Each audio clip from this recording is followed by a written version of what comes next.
मार्गातील धोंडे बाजूला सार, तुझा तूच मार्ग आख, आयुष्याचे कर जतन, काट टाकून तेजस्विनी बन.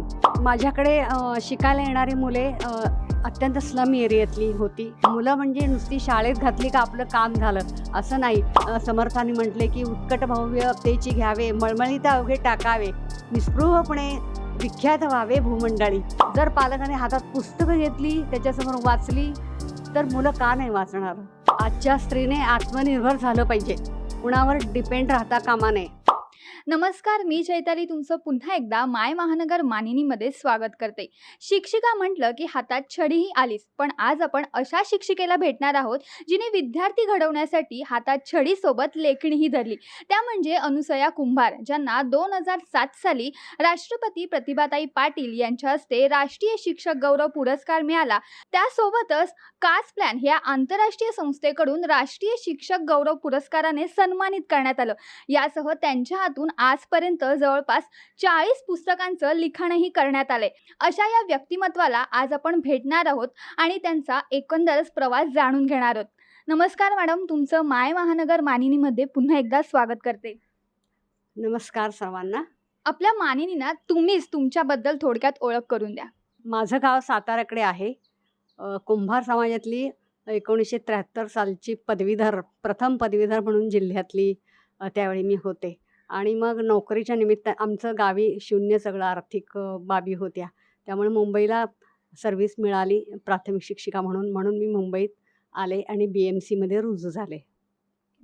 शिक्षिका हा तुमचा पेशा आहे, पण आजपर्यंत तुम्ही अनेक पुस्तकं लिहिलेत, म्हणजे चरित्रात्मक असू देत किंवा बालनाटिका असू देत, सुविचारांचं पुस्तक असू देत.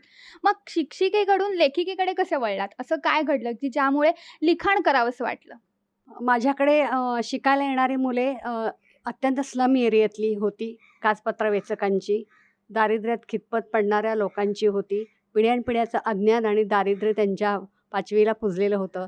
तर मग या विद्यार्थ्यांना नुसतं पुस्तकी ज्ञान देऊन मला थांबायचं नव्हतं, तर त्यांच्यावर संस्कार कसे घडवता येतील, त्यांना बोलता चालता कसं करता येईल किंवा शाळेत टिकवता कसं येईल, आणि त्यांची प्रगती होण्यासाठी इतर मोठ्या थोरांची चरित्र किंवा पुस्तकांचं त्यांच्याशी कसं काय बांधिलकी जपता येईल, या दृष्टीने मी त्यांच्यासाठी पुस्तकं लिहू लागले. कादंबऱ्या आणि कथा वगैरे या विश्वात न रमता मी मुलांसाठी खास त्यांचे विषय घेऊन, त्यांना आवडणारे विषय म्हणजे संस्कार चांगले होतील अशी पुस्तके मी त्यांच्यासाठी लिहू लागले. आजपर्यंत तुम्ही बालक पालक प्रबोधनावरती अनेक पुस्तकं लिहिलीत, मग हाच विषय का निवडावासा वाटला लिखाणासाठी? मुलांच्या घरी संस्कार करण्यासाठी पालक त्यांचे उपलब्ध नाहीत, आणि मग त्यामुळे या मुलांना संस्कार कोणी घडवायचे? आपण पगार घेतो भरपूर, आणि मग त्याचं आपण आउटपुट काय देतो समाजाला किंवा मुलांना, हा मला प्रश्न पडायचा. किंवा माझ्या लहानपणी मला आजी आणि चुलत्यांनी घडवलं म्हणून मी आतापर्यंत यशाच्या शिड्यात चढू शकले. मग ह्या मुलांचं काय, हा मला प्रश्न भेडसावायचा. आणि त्यांच्या प्रगतीसाठी आपण नको का प्रयत्न करायला? की केवळ शिक्षण द्यायचं, प्रश्नोत्तर पाठ करायची, परीक्षा त्यांच्या घ्यायच्या, एवढंच शिक्षण आहे का? ह्याच्या पलीकडं जाऊन आणखी त्यांचा उद्धार व्हावा, त्यांनी यशस्वी जीवन जगावं, यासाठी मी त्यांच्यासाठी लिहू लागले आणि शाळेत अनेक कार्यक्रम बसवू लागले. पालकांसाठी पण त्यांचं विचार आहेत, अंधश्रद्धा आहेत, काही आरोग्याच्या समस्या आहेत, तर त्याविषयी त्यांना प्रबोधन करू लागले. आपण आता बघतोय की पालक म्हणजे आई बाबा दोघंही कामाला जातात, मुलांना वेळ देता येत नाही. तर असं मला विचारायचं तुम्हाला की बालकांसोबत पालकांचंही प्रबोधन होणं गरजेचं आहे का? ही काळाची गरज झाली आहे का? हो आहे. कारण मुलं एकटी आता आहेत घरांमध्ये, 1 मूल 2 मूल अशी, आणि त्यांना खेळायला कोणी नाही, खेळायला ग्राउंड्स नाही आहेत. आणि मग आईबाप कामावर गेले तर त्यांनी त्यांच्या समस्या किंवा त्यांच्या मनातली काही खंत असेल किंवा काही हवं असेल किंवा कशाप्रकारे जग त्यांना पाहायचं आहे, बोलायचं आहे कसं, किंवा काय त्यांचे डिमांड्स आहेत, हे ते सांगणार कोणाकडे? तर यासाठी पालकांसाठी प्रबोधन करणं अत्यंत जरुरीचं आहे. की मुलं म्हणजे नुसती शाळेत घातली का आपलं काम झालं असं नाही, तर त्यांच्यावर संस्कार घडवणे, त्यांच्या समस्या त्या वयातल्या असतात हे कबूल करून त्यांच्याशी समरस होणे, हे पालकांना जमलं पाहिजे. बालक पालक प्रबोधनावर तर तुम्ही अनेक पुस्तकं लिहिलीत, पण त्यासोबतच तुम्ही चरित्रात्मक लिखाण सुद्धा केले. म्हणजे देशसेवक अण्णा हजारे असू देत, नरेंद्र दाभोळकर सुद्धा असू देत. मग ह्या विषयांकडे कसे वळलात? जास्त करून मग चरित्रांकडे वळले, की चरित्र मोठ्या-मोठ्या माणसांची अशी वाचनात आली, की त्यांची आयुष्य उज्ज्वल झालीच आहेत, पण त्यांनी समाजाला, राष्ट्राला, संपूर्ण देशाला किंवा संपूर्ण जगाला अ, इतकं प्रबोधनपर लिहिलं आहे किंवा त्यांची चरित्र किंवा त्यांचं जीवनच पूर्ण आदर्शवत असं सर्व जगाला आहे. अशा लोकांची चरित्र लिहिताना मला खूप आनंद झाला, की आता समजा अण्णा हजारेंनी आपल्या नोकरीमध्ये भयानक प्रसंग अनुभवला आणि त्यापासून त्यांनी समाजसेवेची हे समाजसेवेचे व्रत हाती घेतले आणि मग त्यांनी भकास गावाचं झकास गाव करून दाखवलं. जिथं व्यसनाधीनता होती, जिथे चराईबंदी करायची किंवा कुऱ्हाडबंदी करायची असं त्यांनी ठरवलं आणि मग अ, आजूबाजूचा परिसर हिरवागार केला. पाण्याचं संधारण केलं आणि मग गावाला सुधारलं. मग अशी गावं जर सुधारत गेली तर देश का नाही सुधारणार? असं वाटलं आणि मग अशा प्रकारे मी नेल्सन मंडेला त्यांनी अत्याचाराविरुद्ध कृष्णवर्णीयांवर अत्याचार होत होते. त्या गोऱ्या सरकारांवरच्या विरुद्ध त्यांनी लढा दिला. वयाची उमेदीची 27 वर्षे त्यांनी तुरुंगात घालवली आणि माणसाला माणसासारखा जगण्याचा अधिकार आहे, हा संदेश त्यांनी दिला.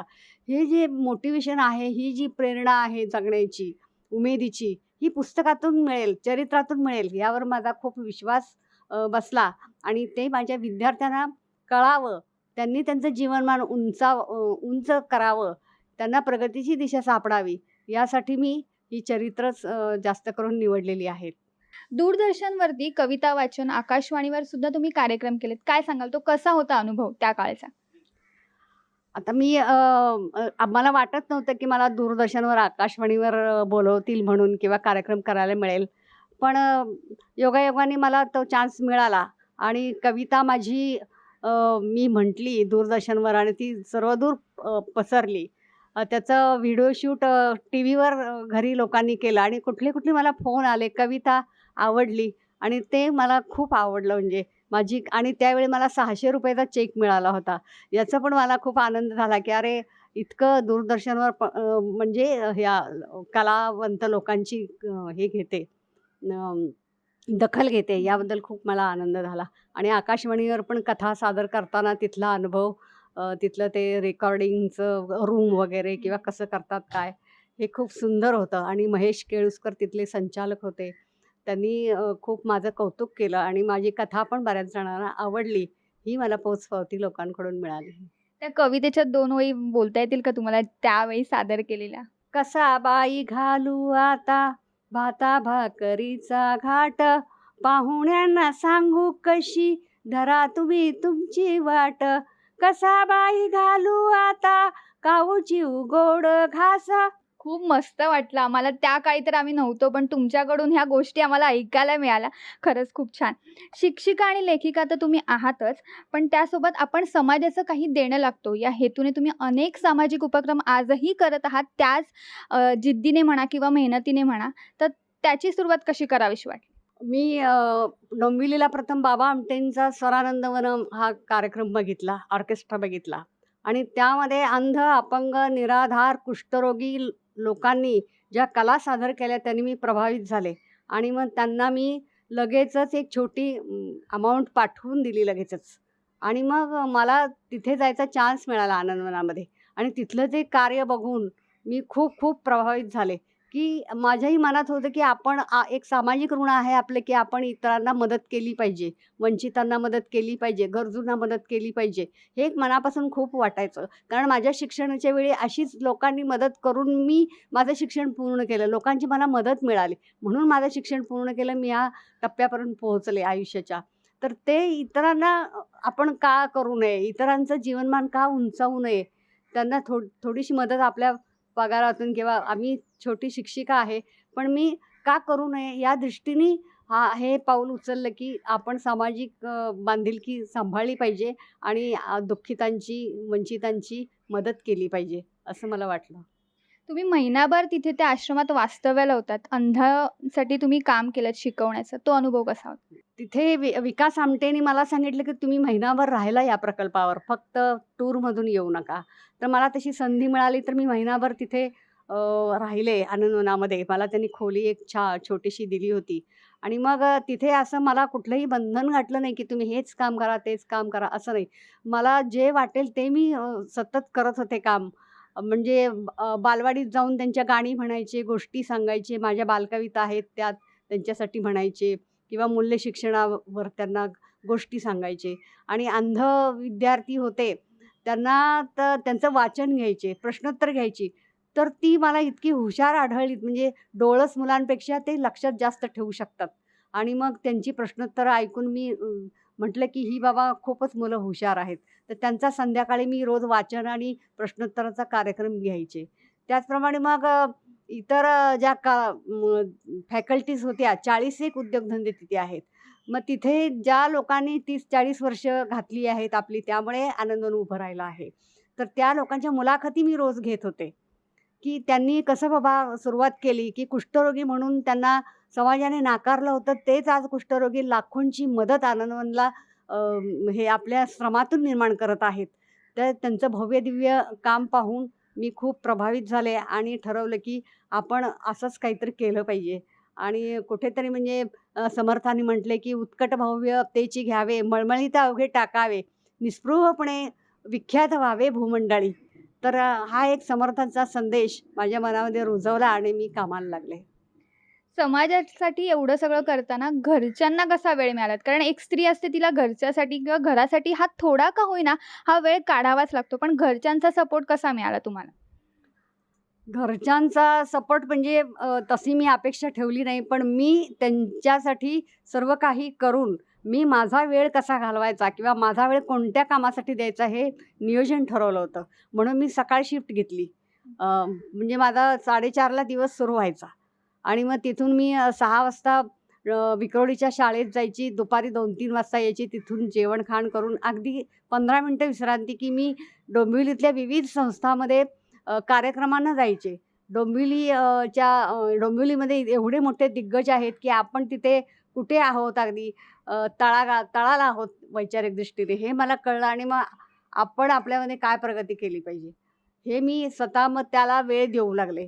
नंतर घरी येऊन स्वयंपाक-पाणी करून 9, 9:30 पर्यंत आटपायची आणि 10ला जे लिहायला बसायची, ते 1-1 वाजेपर्यंत मी लिहीत होते रात्री आणि मग पुन्हा 5ला सकाळी उठत होते. म्हणजे हे ठरवलं, की आपण झोपण्यात वेळ जास्त घालवतोय, तर त्याच्याऐवजी आपण कितीतरी काही करू शकतो. तर असा वेळ मी वाचवला आणि 40 पुस्तकांचं लिखाण केलं. बरीच पुस्तकं संदर्भासाठी त्यासाठी वाचावी लागली, अभ्यास करावा लागला. पण वाटलं हे आपण हे मुलांसाठी करतोय, समाजासाठी करतोय, काहीतरी आपल्या हातून होतंय बाबा. ही एक समाधानाची गोष्ट होती, की आयुष्यात काहीतरी चांगलं घडतंय. म्हणजे आपलं आयुष्य अगदी वाया जाणार नाही, काहीतरी आयुष्याचं सार्थक झालं पाहिजे, ही एक इच्छा पहिल्यापासून होती. शिक्षिकेचा पेशा आहे तुमचा. हल्लीचं आपण बघतोय, की शिक्षण हे डिजिटल झालंय. म्हणजे मुलं पी-डी-एफ, मोबाईल, लॅपटॉप यावरती अभ्यास करतायत. पण काही पालक असे आहेत, की मुलांना रील्स आणि ह्यासाठी सुद्धा प्रोत्साहन देतात. म्हणजे पुस्तकं बाजूलाच राहिली आणि मुलं मोबाईलमध्येच रमत चाललीत. तर अशा पालकांसाठी तुम्ही काय सांगाल? अगदी चांगला प्रश्न आहे हा, की विद्यार्थ्यांना किंवा मुलांना अलीकडे मोबाईलचं व्यसन खूप लागलंय, टीव्हीचं, लॅपटॉपचं सारखे ते बघत असतात. याचं कारण पालकच आहेत.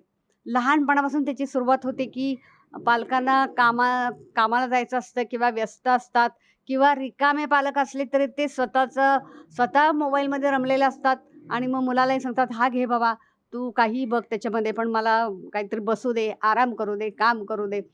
आणि जेवायचं असलं तर मुकाट्याने जेव, हा टीव्ही हा घे, मोबाईल घे, पण मुकाट्याने जेव. मग त्या मुलांना तशीच सवय लागलेली आहे आणि मग ती आता इतकी ॲडिक्ट झाली की ते सोडायचं मागत नाहीत. याचं कारण हे पालकच आहेत आणि पालक स्वतः पण रील्स बघत असतात, सीरियल्स बघत असतात. मुलांना सांगतात एका खोलीत अभ्यास कर. मग जर हा आवाज जर त्या खोलीपर्यंत पोहोचत असेल, तर त्या बालकाचं लक्ष लागेल का? किंवा मम्मी, पप्पा हे बघतायत तर मी का बघू नये? ते का खूप चांगलं आहे का? म्हणजे काय आहे एवढं त्याच्यामध्ये बघण्यासारखं वगैरे? तर हा मुलांना प्रश्न पडतो आणि ते पालकांचं अनुकरण करतात. जर पालकाने हातात पुस्तकं घेतली, त्याच्यासमोर वाचली, तर मुलं का नाही वाचणार? पण पालकांच्या हातातच मुळात सारखा मोबाईल आहे. ते ठेवायला बाजूला तयार नाहीयेत. महत्त्वाची कामं करावीत. मोबाईल हा वरदान आहे.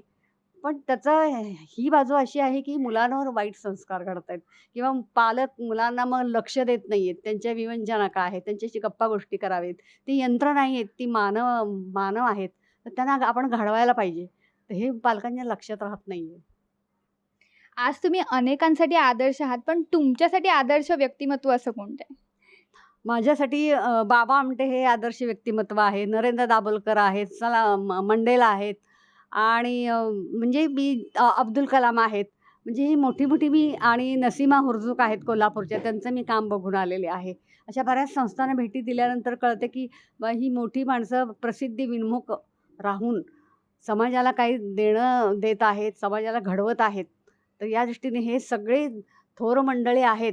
अगदी महात्मा गांधींचं सुद्धा मी चरित्र लिहिलं आणि मग बोधकथा लिहिल्या किंवा संत मंडळी, सगळ्या संतांनी सांगितलं आहे, की समाजासाठी काही करा, स्वतःसाठी जगू नका किंवा एक चांगले मूल्य संस्कार जे घडवले संतांनी, ते संत पण माझे गुरु आहेत असं मी म्हणेन. नवोदित लेखकांना तुम्ही काय सांगाल, की काय करायला पाहिजे? काय वाचायला हवं? कसं लिखाण करायला हवं? तुम्ही काय सांगाल याच्यावर?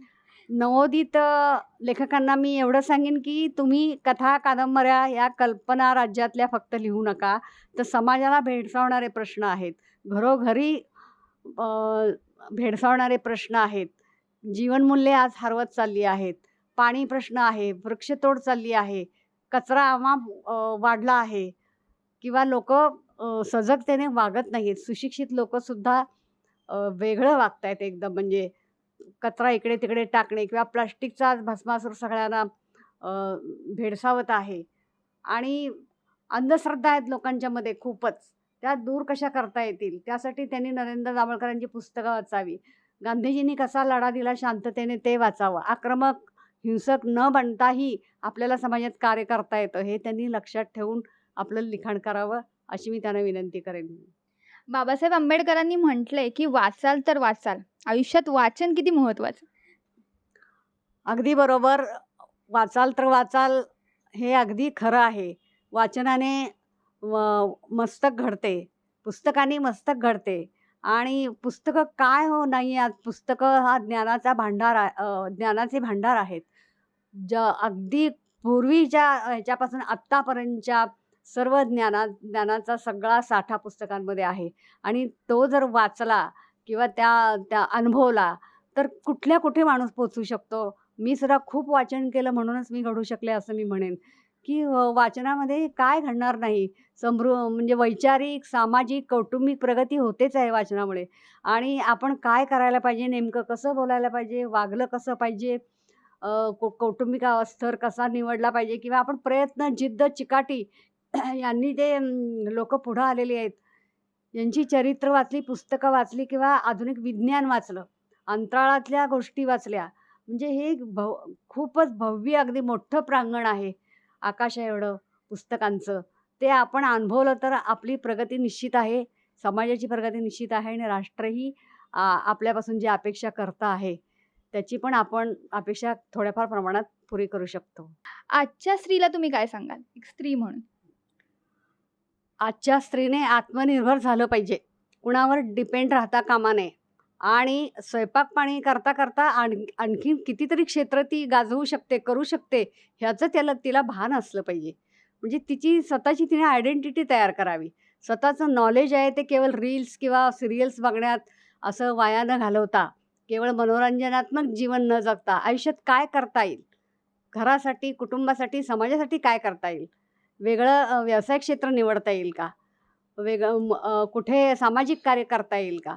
यासारखी क्षेत्र तिने धुंडाळली पाहिजेत आणि स्वतःचं वेगळं असं अ, वेगळी छाप समाजावर, घरावर पाडली पाहिजे आणि तिचा आदर्श मुलं घेतील. ती जशी घडेल, तिचं जसं व्यक्तिमत्व असेल तशी आज मुलं घडणार आहेत घरातली किंवा इतर समाजातली सुद्धा मुलं ती घडवू शकते त्यामुळे. कुटुंबाला आधार होऊ शकते. कुटुंबाचा आदर्श होऊ शकते. कुटुंबाला जिव्हाळ्याने सांभाळू शकते. असं वेगळ्या-वेगळ्या प्रकारे ती खूपच काही करू शकते. हा तिने विश्वास मनात बाळगला पाहिजे आणि त्यानुसार वाटचाल केली पाहिजे, असं माझं म्हणणं आहे. मुलाखतीचा शेवट जर आपल्या तुमच्या एखाद्या कवितेने झाला तर खूपच छान होईल. मी कविता अनेक विषयांवर केल्या. स्त्रियांवरती केल्या, किंवा सामाजिक काही प्रश्न आहेत त्याच्यावरती केल्यात. अलीकडे स्त्रियांवर अत्याचार होतात त्याबद्दल कविता केल्या. आणि मग स्त्रियांबद्दल म्हणायचं झालं तर एखादी मी कविता वाचून दाखवते, की तेजस्विनी बन अशा त्या कवितेचं नाव आहे. बाळगावेस कशास आता कोमल शरीर कोमल मन, बाळगावेस कशास आता कोमल शरीर कोमल मन, झटकून उदासीनता साऱ्या कात टाकून दगड बन. ठाई ठाई बसते ठोकर म्हणूनच बन बेफिकीर, सवय होऊ दे टणक होऊ दे झेलून घे हजार शिशीर. प्रसंगी बंदिस्त कर हृदयात दया क्षमा प्रेम याचना, प्रसंगी बंदिस्त कर हृदयात दया क्षमा प्रेम याचना. सत्यासाठी न्यायासाठी नेत्र उसळू दे लाख ठिणगी. किडामंगी होऊ नकोस, किडामंगी होऊ नकोस, क्षणात चिरडून जाऊ नकोस. उगारत्या हातास अडसर घाल, बंद जिभेतून तोप डाग. अवहेलना द्वेष कचऱ्यात टाक, अवहेलना द्वेष कचऱ्यात टाक. निंदा नारस्ती निपटून काढ, जगण्यासाठी हक्कासाठी जागृत राहा मनातून फार. मार्गातील धोंडे बाजूला सार, तुझा तूच मार्ग आख. आयुष्याचे कर जतन, काट टाकून तेजस्विनी बन, काट टाकून तेजस्विनी बन. वा वा, खूपच छान. आज मस्त वाटलं मॅडम तुमच्याशी गप्पा मारून मनसोक्त. अगदी थोडक्यात तुम्ही तुमच्याबद्दल, तुमच्या प्रवासाबद्दल सांगितलंत आणि इतक्या सगळ्या व्यापातून तुम्ही आमच्यासाठी वेळ काढलात त्याबद्दल खरंच खरंच खूप आभार. धन्यवाद.